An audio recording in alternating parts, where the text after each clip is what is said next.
What a church food distribution program means for organizing your business. With another moment of clarity, I'm Chris Lanning from SolarPro. Now, a few years back, I had the privilege of volunteering for a church food distribution program where people would come and they would pick up food that was donated and we put it all together. So the way it worked was this. We would go in to the lower level of the church. We would take these boxes and we would number the boxes. And we put in them dry food. So that could be pastas and cans of beans and cans of vegetables and potato chips, snacks, things like that. We would fill that box. We put that on a cart, and when the cart was full, that would move into the cold room. Now, the cold room is where they would put boxes, also numbered, and they would put in meats and frozen vegetables and sometimes even fresh fruits, things that needed to roughly stay cold. So they would do that.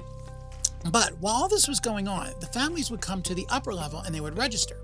And when they registered, they were asked how many people were in their family. Based on the size of the family, the number of the family was called down to the cold room and they were told, it was put on a board. And based on that number, they would decide if it'd be 1 box, 2 boxes, or in some cases, 3 boxes of cold food, making sure that there was enough meat for everyone in the family.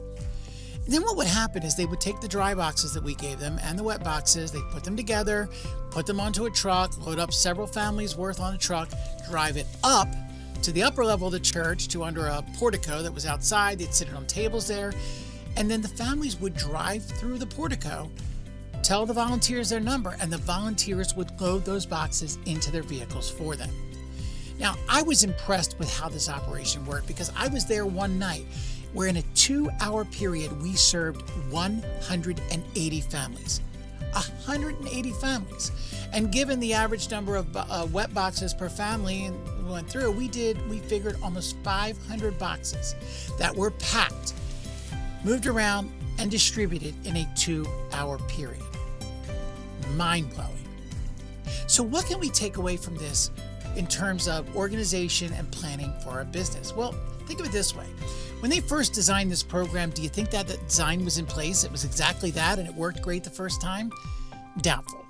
I'm sure they started small. I'm sure they started by trying to pack everything at once and just hand it to people. And they began to find places where there were pain points, things that were slowing down. So they adjusted the process. Now you have a group of people doing the dry, you have a group of people doing the wet. You've got the checking in, the calling down.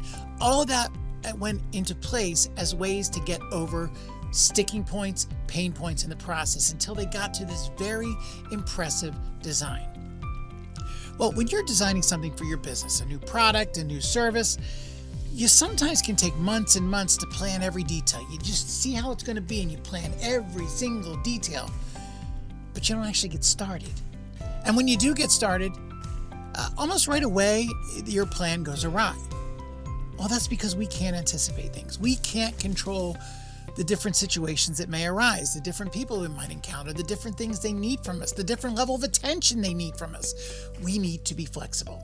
So here's an idea. When you've got a product or service, yes, you got to do some planning, plan for it, but also plan for a lot of flexibility and then just dive into it.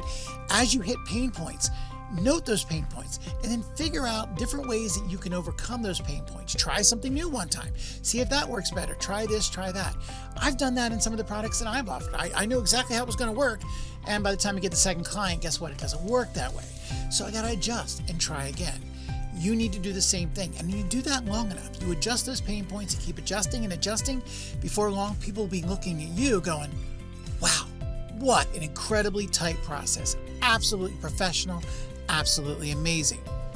Well, yeah, because it came with experience and it came with flexibility. Now, if you want to hear more moments of clarity, head on over to gosolarpro.com/MOC. I'm Chris Lanning from SolarPro. Have a great day.